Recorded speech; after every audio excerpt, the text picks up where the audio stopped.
What should I pack for my flight today? Some soda, some chips, a book, and maybe a pillow. Hey, student pilot, what are you doing? Oh, hi, Mr. Flight Instructor, sir. I was just packing the items that I'm required to bring on board with me for our flight, like you asked me to. Chips, soda, a book, and a pillow are not exactly the items that I was expecting you to pack in preparation for our flight today. Before embarking on each flight, as pilot in command, it is your responsibility to make sure that you carry the items required by the FAA on board with you on the airplane.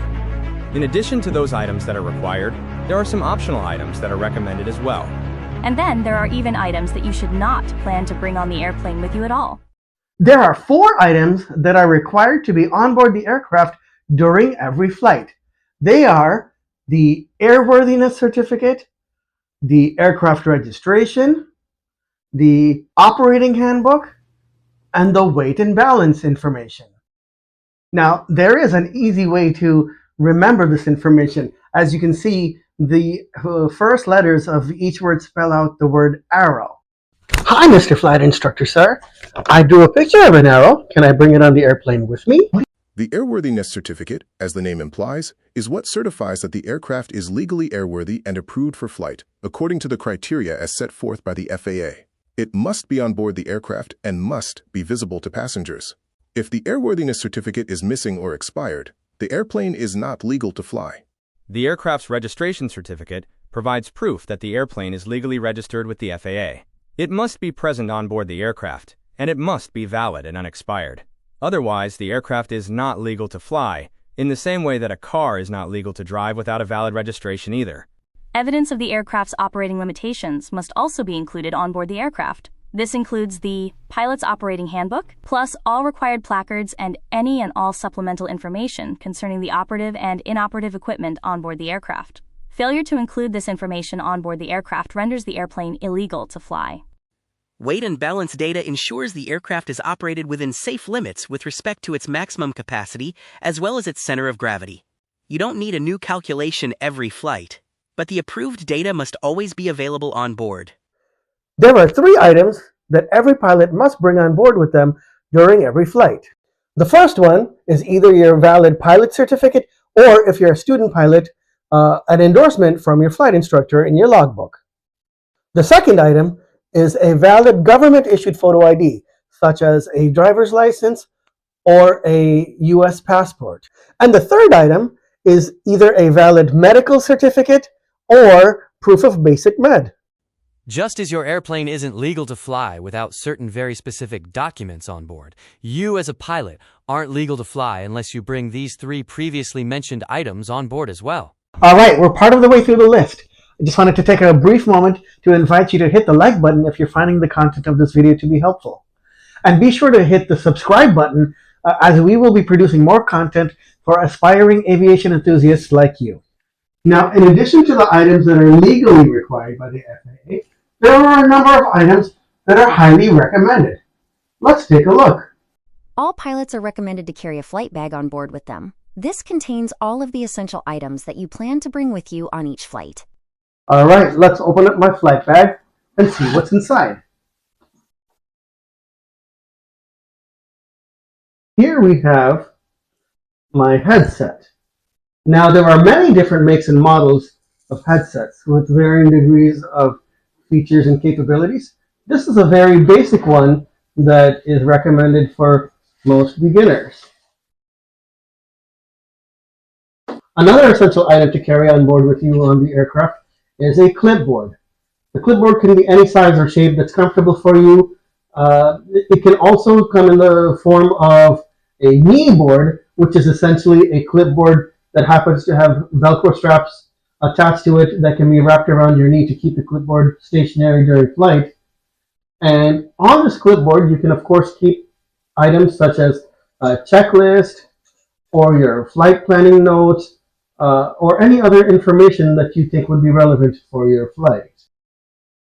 You're going to want to also carry a pen or pencil to write with so that you can take notes on your notepad. Now, depending on where you get your aircraft from, you may or may not want to carry your own fuel strainer, which is required as part of your pre-flight. These also come in different shapes and sizes. Now this item happens to be one of my personal favorites. This is called a yoke mount.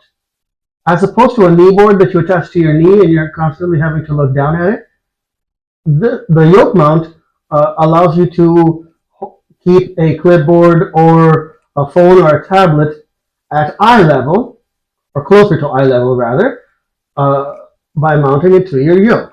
To attach the phone to the yoke mount, you simply put it in between these clamps, and there you go.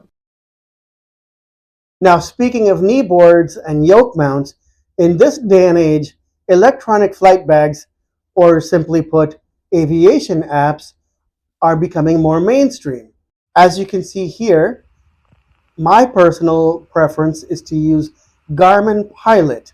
In addition to Garmin Pilot, there are also other popular electronic flight bags as well, such as ForeFlight for iOS. In this day and age, this is an essential item that every pilot should carry with them on board an aircraft. Now, if you don't have access to an aviation app, then you absolutely must carry a paper copy of a sectional chart with you on board the aircraft.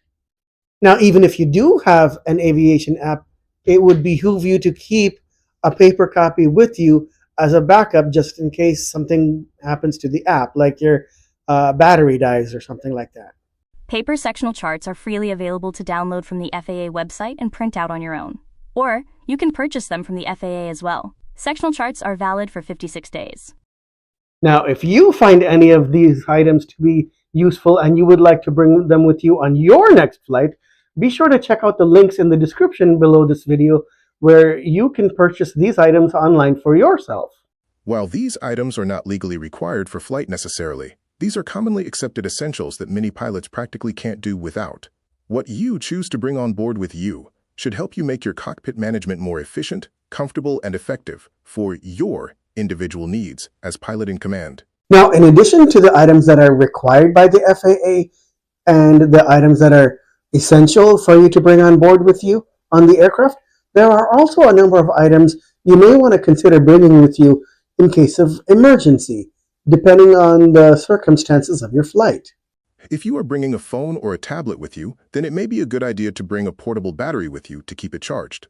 The last thing you want to have happen is for your battery to die, especially if you are using it as a navigation aid.